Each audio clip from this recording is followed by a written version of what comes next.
Vamos a continuar con nuestros ponentes. Nuestro siguiente expositor va a ser es Luis Miguel Martínez Cervantes. Luis Miguel es académico titular e investigador de los departamentos de comunicación y de ingeniería. Actualmente coordina el proyecto de convergencia digital de la Universidad Iberoamericana en la Ciudad de México. Es ingeniero en electrónica y comunicaciones y cuenta con una maestría en ciencias en sistemas de medición industrial y es doctor en ingeniería también. Luis Miguel es miembro del primer y segundo consejo consultivo del IFT y es presidente actualmente del Internet Society en México. Luis Miguel, tienes 30 minutos. Gracias. Gracias al INEGI y a la Universidad Iberoamericana por su invitación. Sí, thank you very much for my colleagues on the table. Bueno, me gustaría empezar esta plática, pues, antes de darles las malas noticias, un poco para hacer un poco de estadística, ¿no? ¿Quiénes de ustedes consideran que existe el anonimato todavía en la Internet? ¿No? Ya nadie cree en el anonimato. ¿Quién cree que su identidad está segura en la Internet? Ya nadie tampoco, ya todo el mundo es muy escéptico. Bueno, una pregunta un poco más cuantitativa. ¿Cuánto creen que vale su información personal? $5. ¿Sí? ¿Quién cree que vale $1? ¿Más de $1? ¿Sí? Más de $1, más de $1. ¿$100? No, No, $10. ¿Sí? poco alto. Por ejemplo, para Facebook más o menos valen como 10 centavos de dólar cada quien, ¿verdad? Sí, si estuvieran en la lista de alguna de las grandes empresas que han sufrido un data breach en Estados Unidos, más o menos valen $225 reponer el daño que causa ese data breach, que cuando estamos hablando de entre 50,000 y 100,000 registros que han sido robados. Entonces, bueno, la mala noticia es que subió el valor de la información de cada quien. El año pasado valía $221, este año está tasado más o menos en $225, ¿sí? Entonces, bueno, en promedio un data breach para una empresa vale $7.35, o sea, $7.35 millones. Entonces, pues sí vale algo lo que está allá adentro, ¿no? Y para la Internet Society tenemos dos palabras que nos preocupan mucho. Una es el trust, que no lo podemos traducir tal cual como la confianza, porque es más que la confianza. Pero del trust depende que la Internet siga siendo útil y que todo lo que hemos oído de la economía digital siga siendo una promesa para el futuro. El día de ayer platicaba yo en mi reflexión de esto que nos ha dado la Internet, que es el tener constantemente en el top of the mind el futuro. Entonces, para seguir teniendo esta idea de futuro, tenemos que tener trust. La otra es la privacidad, y como privacidad no hay una definición como tal. Lo más cercano que tenemos es este derecho a decidir qué, cómo, cuándo, cuánto y a quién le proporcionamos nuestra información personal y qué queremos que se comparta de forma pública y que debe ser compartida solo a ciertas personas. Entonces, bueno, cuando me invitaron a dar esta plática sobre qué dejamos en la huella digital, pues es realmente sorprendente todo lo que vamos dejando en una estela de datos. Voy. Gracias. Sí, en una estela de datos. Entonces, bueno, el tamaño del universo de Internet son 4.4 zettabytes de datos, ¿sí? Entonces, pues, acuérdense de los prefijos griegos, ¿sí? Pero son miles de gigabytes, de terabytes, perdón, de petabytes, ¿sí? De datos que tenemos. La predicción de Dell es que hacia 2020 van a ser 44 zettabytes de datos los que vamos a tener en la red. Ahora, la mayoría de esto está generado por los usuarios, ¿sí? Las empresas generan 1.5 zettabytes de estos 4.4 que pensábamos que teníamos en 2013, el 2.9 restante lo generan los consumidores, o sea, nosotros. De esos, adivinen que el 2/3 de esos datos son utilizados por las empresas. O sea, nosotros les estamos haciendo la chamba a las empresas. Generamos los datos, consumimos los datos y aparte pagamos por consumir esos datos. ¿Sí? No es que lo tengamos que pagar en pesos como en Netflix, ¿verdad? Porque pues, ninguno de nosotros produce películas. ¿O hay alguien que produzca películas?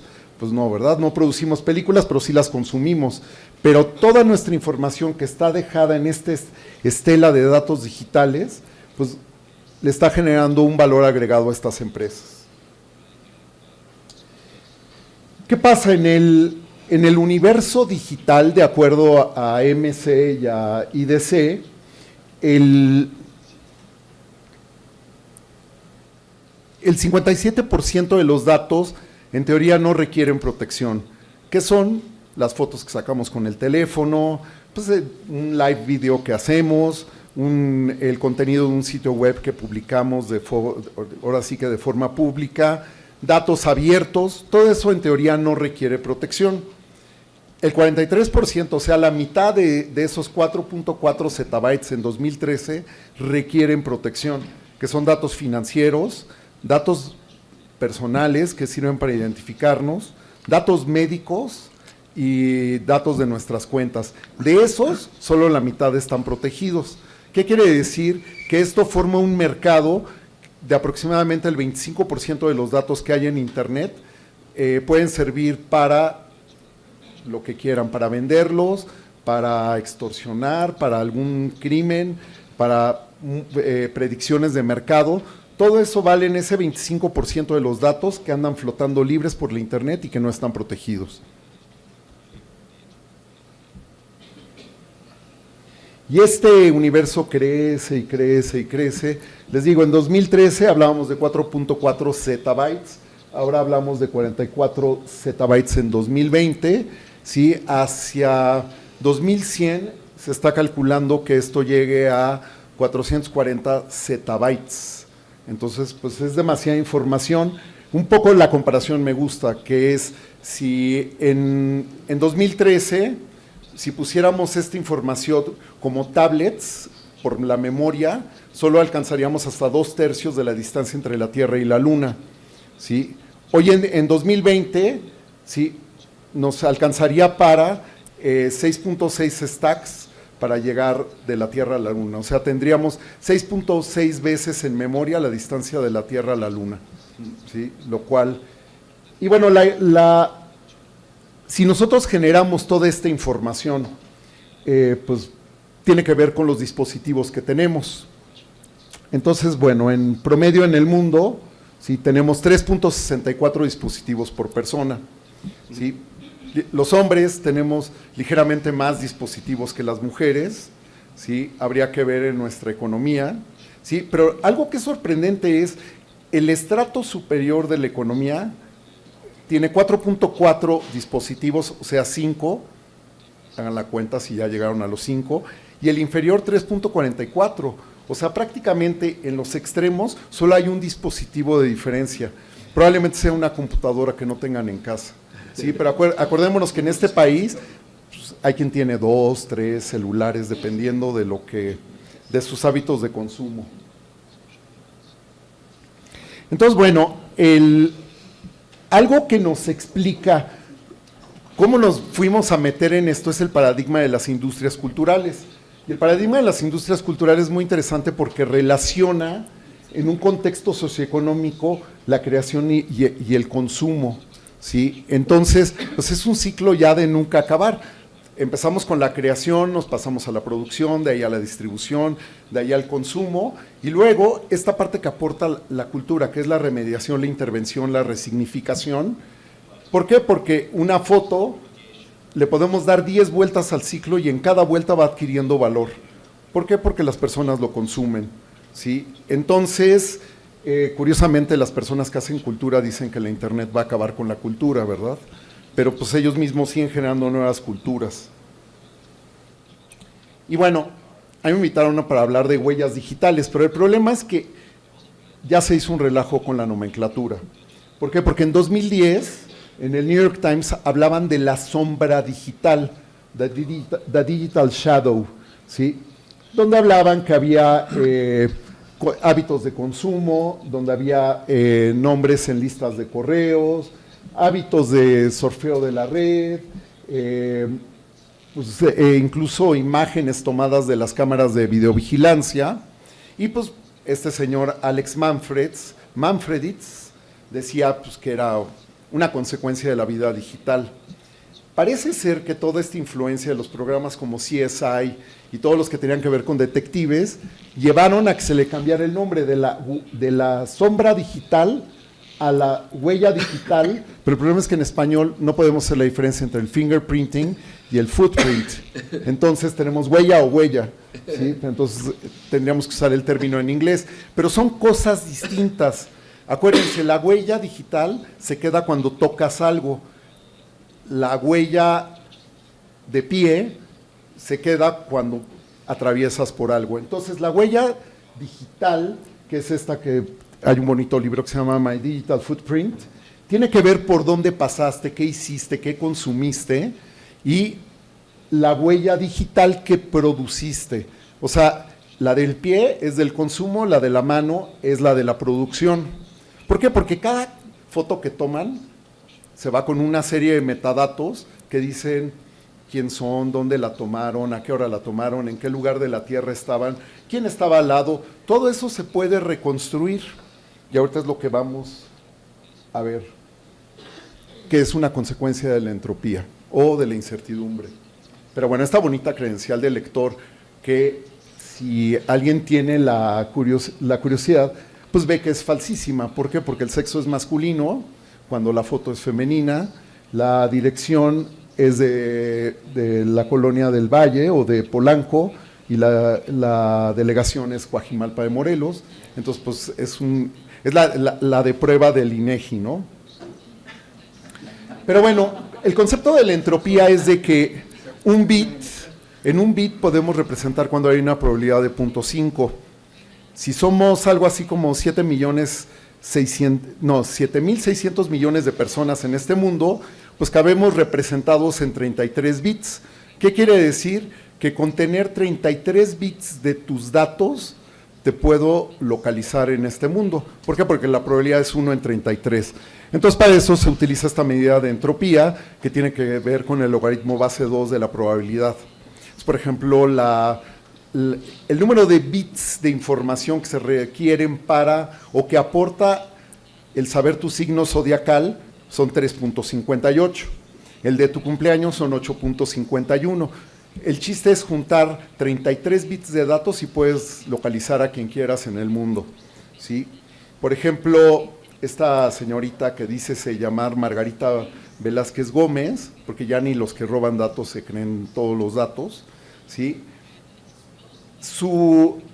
El código postal que pone ahí, que no es de Coajimalpa, el 048,000, que es de Coyoacán, tiene una población, ese código postal, de 620,416, gracias a los datos abiertos del gobierno, y pues eso aporta 13.58 bits.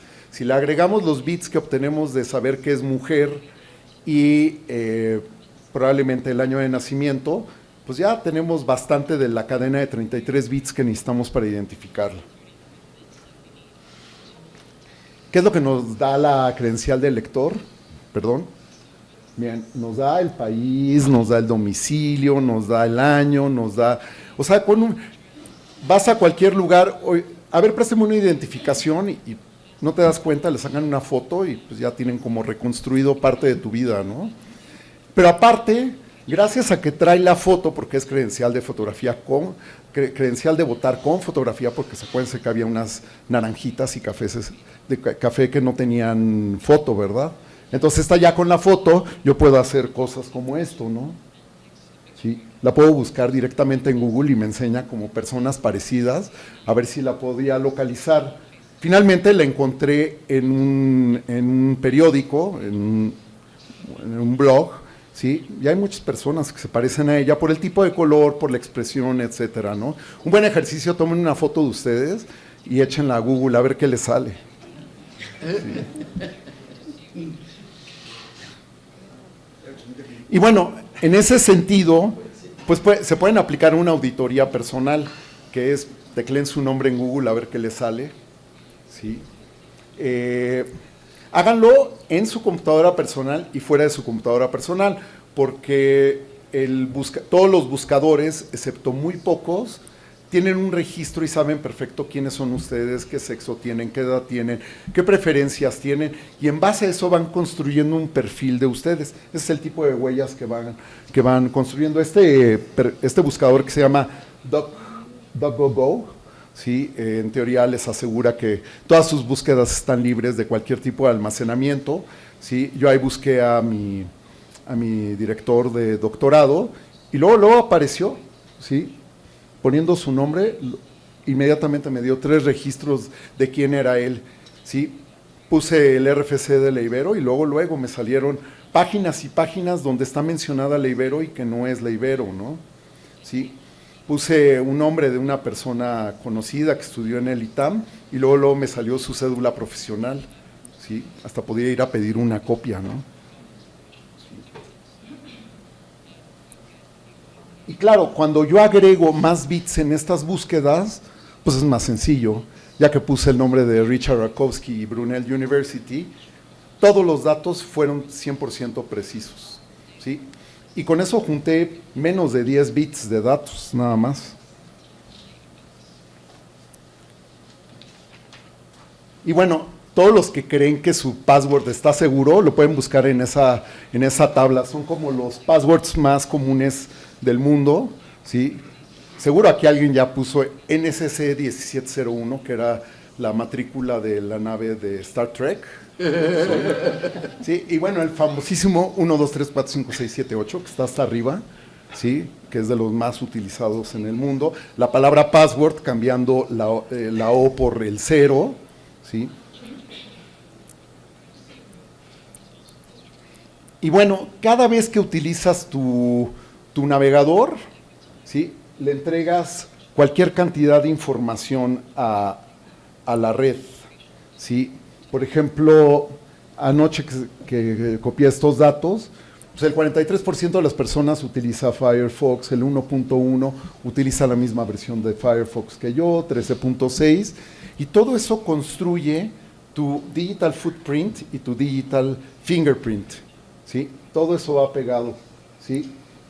Sabe la zona horaria en la que estoy, 2.36% de los navegadores de ese tipo están en esta zona horaria.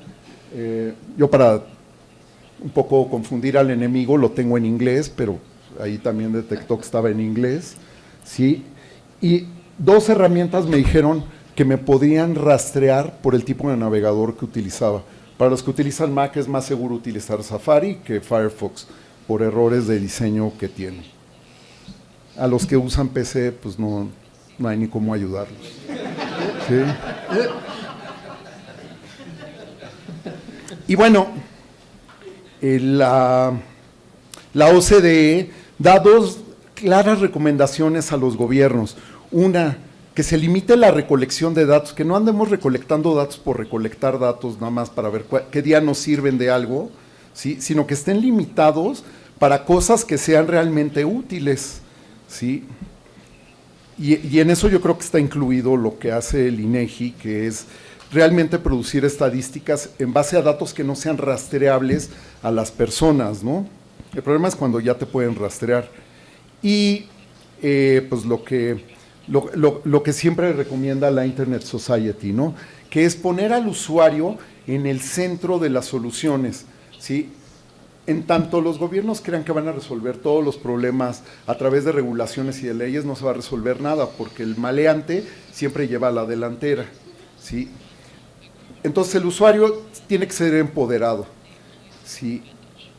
Y tiene que haber transparencia, ¿sí? El que se roben los datos del IMSS no es, pues, a todos nos va a tocar algún día que nos roben algún dato, es una consecuencia de una probabilidad nada más, ¿no?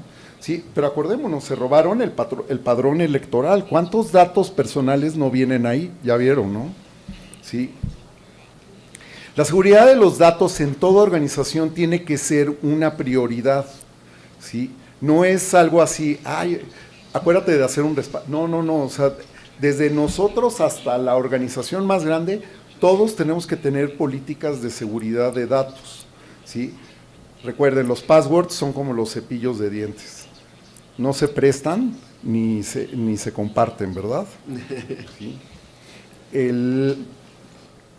Las organizaciones tienen que hacerse responsables cuando se roben los datos personales. ¿Qué quiere decir esto? Le tienen que avisar a las personas que se robaron sus datos.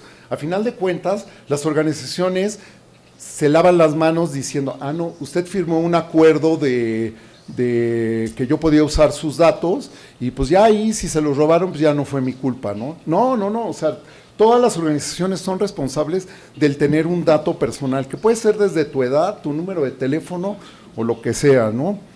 Y finalmente, pues sí, los gobiernos tienen que invertir más en seguridad informática, porque cada vez dependemos más de los datos de las personas, de nosotros, de los otros.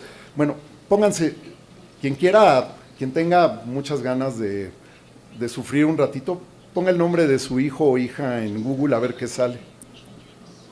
Sí. Y bueno, en 1993 en The New Yorker salía esta bonita caricatura de dos perros que decían, no hombre, en la internet, ¿sí? Nadie sabe que eres un perro. Hoy ya se sabe todo eso y más, ¿no? ¿Sí? Y pues bueno, muchas gracias. Y no compartan sus passwords. Muchas gracias, Luis Miguel. Vamos a hacer las preguntas de los que están aquí hasta el final. Después de que nos repongamos de la profunda depresión de que todo el mundo nos conoce, hago la presentación de Bartel Braxma. Bartel es gerente de innovación en el Centro de Estadística sobre Big Data del Instituto Nacional de Estadística de los Países Bajos. En esta posición ha apoyado y promovido una amplia gama de pistas de innovación durante los últimos 5 años, a menudo en pruebas piloto o pruebas de concepto. Anteriormente, Bartel participó en una amplia, no era Bartlett el de las máquinas, Bartel participó en una amplia gama de actividades en el centro, incluida la investigación y el desarrollo de nuevas estadísticas, la gestión de la calidad y la arquitectura empresarial. Además de sus tareas, Bartel está activo en diferentes grupos internacionales de Europa y de las Naciones Unidas, por ejemplo, como gerente de innovación para el Comité de Modernización de la ONU sobre precios de la ONU /CEP sobre productos y fuentes, como miembro del grupo directivo de estudios y soluciones sostenibles y sobre Big Data, y fue secretario del grupo de alto nivel que formuló este grupo de estudios y soluciones sostenibles, Visión 2020. Bartel se formó como matemático, en particular en dinámica no lineal y teoría del caos. Antes y durante su carrera en el centro, enseñó matemáticas en varias universidades de Holanda y Bélgica. En su tiempo libre, Bartel le gusta jugar bridge, lo que implica una forma de procesamiento de datos que no concierne a datos abiertos ni a Big Data.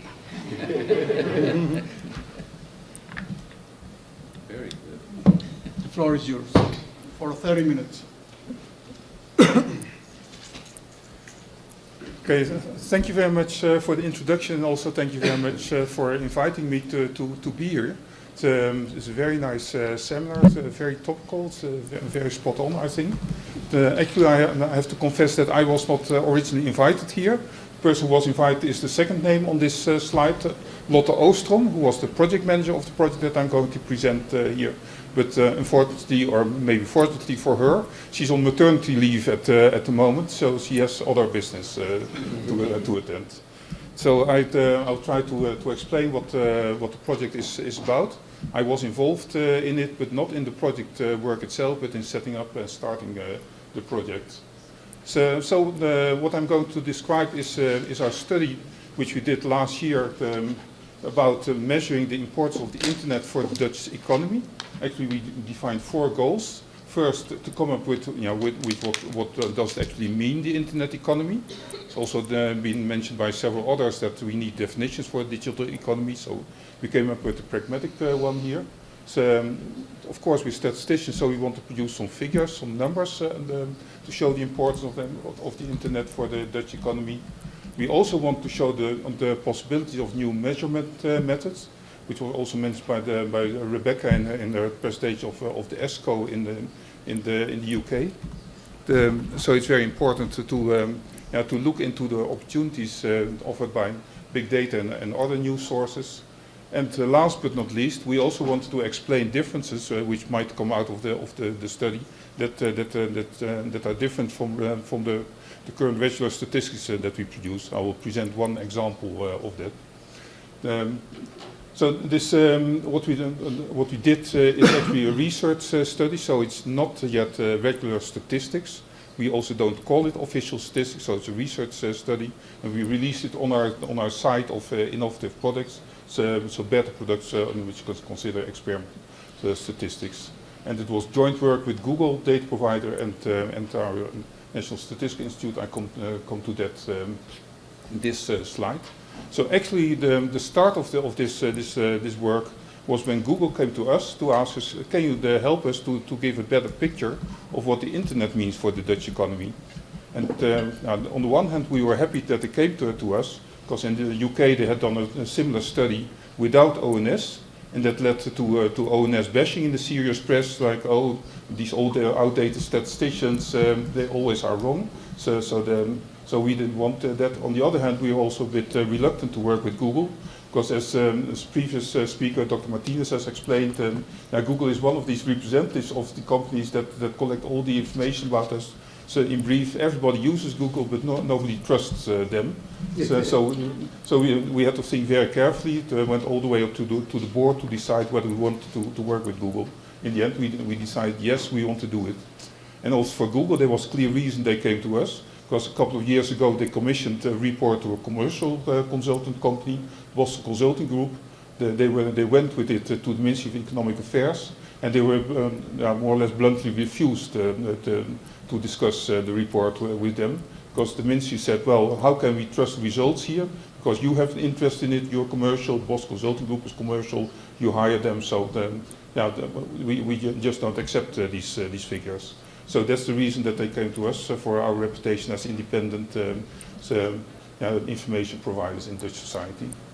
So the project had a very long start for several reasons. I will not go into that, but in the end we started a project together with the company Data Provider, which is a small tech startup in the Netherlands. So their job is actually to crawl the web 24/7, not only in the Netherlands, but they do it in 40 countries, and they collect information from all the websites in the country. The Netherlands is 2.5 million websites, and in a country of 70 million people. So it's a small country compared to Mexico City, which I think has 20 million inhabitants. But so we have 2.5 million websites. And what they do there is collect attributes from each website. Some of them rather trivial, like the name of the owner of the website and addresses and so on. So sometimes for companies, it's slightly less trivial, like the registration number with the Chamber of Commerce, the tax office registration number, and so on, and also some further things for which they often use machine learning techniques and so on. But altogether, so they already have this information, so we work with them to find out if we can combine it with our statistical information, so that that's bringing together the best of both worlds, information from websites and information that we already have in-house, collect from our statistics. So we were responsible for the analysis. That was one of the agreements with Google. We didn't want them to interfere with the analysis itself, given our independence and so on, impartiality, so they accepted that. So we did conceptual work and so on, and the linking of the website to enterprises and statistical analysis. And we also set up an external review board to validate our results and the approaches. So involving some people from academia, professor of economic analysis, representative of the Ministry of Economic Affairs, some digital entrepreneurs, some member of the Chamber of Commerce, just to validate with stakeholders to see if what we are doing was sensible. And it was, like I said, published on the innovation side of CBS. There's a link here, and there's also a discussion paper available. So that's, in brief, the approach of the project. After this slide, I'll go into more technical details. But in the end, we presented the report last year to our Minister of Economic Affairs in a press release on a Friday, 7 October. Monday of that week, I was still sitting together with half of the board members of our office to discuss word by word the press release itself, because it was considered very sensitive. At the same week, we had scheduled a release on Webshop based on a different source, and I come back to that. There were some conflicting conclusions from that, so we had to reconcile that in a good way. There were also fears that, like in the UK, the press would be very critical about our results. That didn't materialize. In fact, they were very, very positive about it. And also our minister was very positive, both about the report and results, and about the collaboration, this public-private partnership that we established here. You see them all smiling. In the middle is the minister. On the right is the boss of Google in the Netherlands. Second from left is our boss, and the other two guys are the CEO and CTO from data provider. And it's the report that they're having. So you see that they're all happy with it. So we're also happy. So now I come to the more technical part. So the methods that we use, and also something about results later on. It's about the Dutch economy, of course. So it's only to give you a flavor of the kind of results, because in Mexico and other countries, the situation, of course, quite different. But really, the core of our work starts with linking websites. That's the next one. With defining what we mean with internet economy. So what we did was come up with very pragmatic definitions. We did not want to take the usual approach in the statistical community where you need 10 years to get to a consensus of what are the right definitions. There's reasons for that process, of course, but in this case, we wanted to have a kind of, you could say, quick and dirty definitions, also not too detailed. So what we did, and we validate with this external review board, is come up with 5 categories of to what extent companies depend on the internet. And the first category is obvious: companies that don't have a website, so no interest in the internet at all. For example, a hairdresser or a baker, you can perfectly have cut your hair without any interference of the internet, of course. And a baker can bake bread without doing anything digital. So that's the first category. The second category, and it's the biggest one, as you will see, of those companies that do something with the internet, is those companies that have a website just to show what they're doing. So, for example, a hairdresser can have a website where he puts his address and his opening hours or whatever. All the big companies, they obviously have a website. And what I did not put here, but what we'll show next, is that we later on made the distinction here between 2 flavors. First one is passive online presence, so that the companies just have a website which gives some information. And then active online presence is those companies that have a website where you can also interact with the company. For example, when a hairdresser says you can make an appointment by filling in this web form, that's the kind of interaction, and there's sort of more forms of interaction that you can consider. So that's the second thing that we distinguish. So the companies that do have a website but do not really depend on it for their business. The category C, D, and E is what we call the core of the internet economy. So these are the companies that would not really exist without the internet. The first category are the web shops, so companies that sell products through the internet. And those are web shops only, so companies that only have a web shop, but also companies that have physical stores and on the side sell things on the internet. In that case, we made the distinction between the physical shops and their online shops and the sales there. So there's quite a few of them, and I'll come back to that. So you can look at this category by finding evidence on the site from certain keywords that they sell things there. Often they also have a payment system on the site, like PayPal or other systems. So that's the way of how you look at that. Then a category which is about online services. That's a category that comprises, for example, the dating sites, so where you can find partners. And there's an increasing number of them, even those promoting adultery. So you have a partner, so what? Here you can find another one. So we have these sites. There's also sites that where you can put a house for sale. In the Netherlands, in fact, all houses that are on sale are advertised on the internet. You will not sell your house anymore if you don't advertise it there. So you have those sites, the sites where you can play online games and so on. So these are sites that provide online services, but also sites like Booking.com, Trivago and so on, which provide services as intermediaries, as Paul described in others yesterday. So these sites are also here because they don't sell products, they provide a service of bringing you into contact with others. And then the last category are those more technical companies that enable the internet itself, like web hosting, web design, and so on. So that's so that's also a clearly identified category. And also in these cases, we looked at keywords on the sites that gave evidence through text mining and so on of the kind of activities that they are there. So this is a very crude and pragmatic definition. It's up to improvement, of course, but now we validate and thought, well, this is a possible way to go. Now then what we did next was actually merge it with the business register. So we maintain a statistical register, the GBR, the General Business Register, of all the companies in the Netherlands from a statistical perspective, which is based on, which in the second the Chamber of Commerce, the commercial register, which all companies in the Netherlands have to register in the commercial register. So that's the basis for the statistical business register.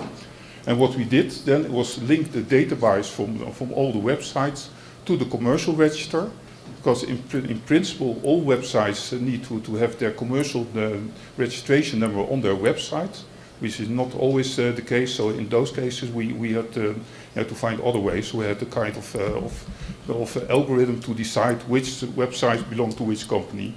And then you have all kinds of difficulties. I don't show them here. Sometimes you have one company which runs several websites. Sometimes you have one website which refers to several companies. Also in the linking of the commercial register to the statistical register, so you have issues. And also within our statistical register, we discuss, we distinguish between the basic units, the kind of activity units as they're technically called, so all the business units and the enterprises above them, so the big ones. Sometimes one-on-one, sometimes there's many two-to-one. And what we did here, so after this linking, we had the population, which is in the third column, of companies linked to websites. This is the wrong direction. And this is the results of the link, and we were quite happy with it. So they identifies 2.5 million websites in the Netherlands. 900,000 of them belong to companies.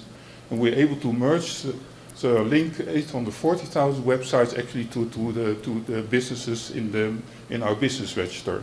And that relates to 550,000 unique business units in our business register, because they sometimes have more than one website. So this is very good results. So we were able to match 90% of the websites actually to companies.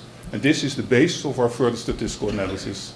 So here we have the population of all this business units, the kind of activity units, enhanced with the website information. Then we can use all the data we have in-house on turnover, people employed, niche categories, or whatever, the age of companies, all these things, turnover from text and from our own surveys and so on. And that gave the results, including a number of models, assumptions, and so on. I won't go into the details here, but you can imagine that in many cases we have to make decisions or make estimates about how you get from the raw data to the statistical results. And now I come to describe some of the results. So the first result was, to me personally, was surprising at first. 2/3 of the companies in the Netherlands actually don't have a website. If you consider how well connected the Netherlands is to the internet, so almost everybody in the Netherlands has a high-speed internet connection and so on. That was a surprise to me. If you think about it a bit more, then there are some explanations for that. Because in the Netherlands, there's many self-employed people, for example, in lines of industry like healthcare, construction, and so on. So the people there were fired by their companies, and then they were hired again as self-employed people. So that has to do with mechanisms in Dutch labor market. But all these people, they had to register as companies, but they don't have any interest in maintaining websites, so they just try to get back to their original employer. Also, if you have a solar panel in the Netherlands for generating energy, and you also deliver this energy back to the network, then you have to register as a company. And there are several more of these cases where clear reasons why people won't have a website. So that's about 1 million companies who really don't have a website. When you look at the other categories, the biggest is of course those that do have an online presence but not are part of the core of the economy. Most of them just have a passive website which gives information, as I said. Smaller part has an active online presence where you can interact with the company. And the core of the internet economy is something like 50,000 companies in the Netherlands. So I will describe these three categories in slightly more detail. And here you can also see that there's the distribution of some of the indicators that we considered. The light blue is all these small companies that they don't have a site, that they are responsible for a relatively small proportion of jobs and turnover and so on. So it's a lot of companies, but not a big part of the economy. So now coming to the online stores, the web shops. So we found something like 30,000 companies there, which run together 70,000 websites. They're very small typically and also very, very young. What you have not considered yet if they only exist for a short period, because there's only one-off study, so we can't see what happens over time. So what was one of the surprise here is that only half of them belong to retail, because they sell things to end users basically, apart from some specific ones. You would expect them to be in retail, most of them, but that's not the case. Many of them are registered in other niche categories, which might point at a problem in the categorization, or maybe something else is behind it that requires further study. An important issue here, is, which I already mentioned, so there's also a niche category web shops. So there's also 30,000 companies registered in the Netherlands in that niche category. So at first we were happy, but when we looked at it closer, then we found out that there was only 1/3 overlap. So from these 30,000 companies that are registered in the Chamber of Commerce register as web shops, so only 10,000 we really found evidence of payment systems and other things that showed that were active as web shops. In 20,000 cases not. On the other hand, we found also 20,000 web shops that were not registered as web shops. So this is this points at an issue in the classification. We have to study this further, because there's maybe some web shop they sell through eBay or the Dutch equivalent, or they have just a Facebook page instead of a website. But this was caused a big fuss in our office to compare what's really happening here and how good is the NACE classification in this respect. Another category that we consider are these online services, these dating sites, gaming sites and so on. It's relatively small, but also with a relatively high productivity. So they account for a relatively small number of jobs. So the labor market in the Netherlands is 10 million or something. So 26,000 is not that much, but still it's not negligible, and probably this is growing. So these are young businesses, like I said, and this is not a category that's in the NACE classification. So they're spread all over the NACE. One thing that was striking here is the regional distribution. So this picture of the Netherlands. On the left, you see this dark blue area that's around Amsterdam, the capital.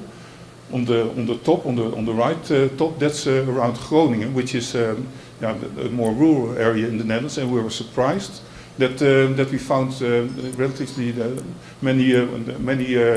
many online services there, because that's not considered the economic heart of the Netherlands. Also, the Minister of Economic Affairs was happy with that, because he has a lot of political issues there, so he was happy that it was news very positive. So a few months later, we looked into that a bit more in detail, because we set up an urban data center in that area, working with the local government on their statistical needs, and then they were also very interested in finding out what the importance of the internet for the local economy was. Last category that I want to describe is the internet-related ICT. So these are slightly older companies. They exist already a bit longer. Also slightly bigger, 273,000 jobs. So it's bigger than the previous category. Also slightly larger companies, mid-sized, 10 to 50 employees. And obviously most of them are in this category 62, which is about service activities in information technology, but also in other categories like holdings, where I would not expect them. Advertising and marketing research could be web design and so on, design also, and service activities. So there's some, the holdings is surprising. The other ones you can explain that these companies are there. And also here the regional distribution is around Amsterdam and Rotterdam, the two biggest cities in there. So that was less unexpected. So and that's about the results. This attracted a lot of attention also from our Prime Minister.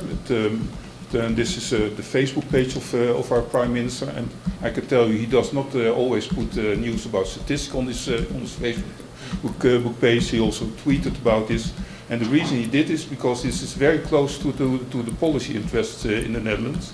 So it says here in the Netherlands we're having a very active stimulation policy for startups and online and digital economy and so on. So this is very close to what the kind of information that they need.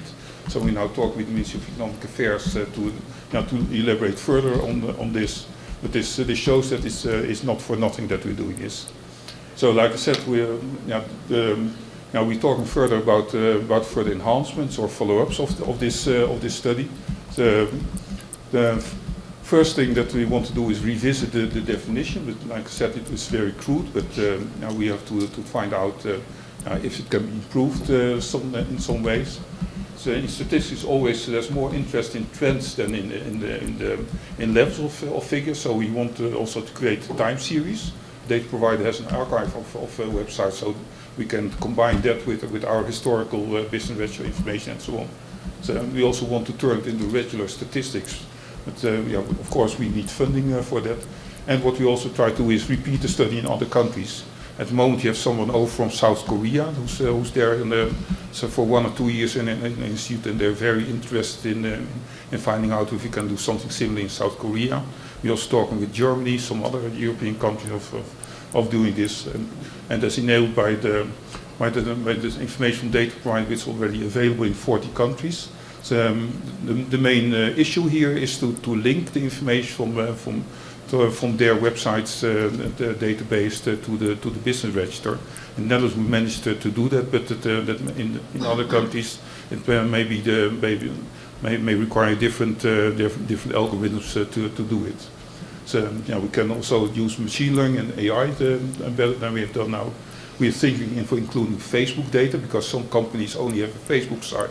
It's much easier to set up a Facebook site than designing a website from scratch. Because Facebook has some templates for that for small companies and so on. And what would also be very interesting is to study the similar method. Once we have this link between the websites and business register, you can also look at the other information that you can retrieve from websites. For example, cybersecurity related.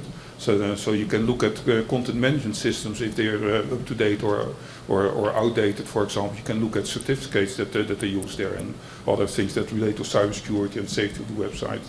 You can look at family-owned enterprises, because there's evidence that family-owned businesses perform better than others. And you can imagine that if a business is family-owned, they will proudly tell it on the website already in the family for 8 years or whatever. So, research and development, you can try to find about something about how innovative companies from website information and so on. So we also want to compare the information from the website to the NACE classification. Data provider is already using text mining to look at the text on the website to estimate what activities they're working on. So we want to compare that. But of course, you can do many things, but not the solution for all questions that you have. So you have to think, use your common sense, what can be done and what cannot be done, and also remain critical. Because the information from data provider is not perfect, one of the benefits for them is that by looking in our statistical way to their data, they can also improve their own data. So it's there's a win-win in that case that that they get better information, and they have important clients like PayPal, for example, that use the data. So it's for them very useful to work with us. Now this my final slide. This is an article from the Guardian earlier this year, which says the age of statistics is over.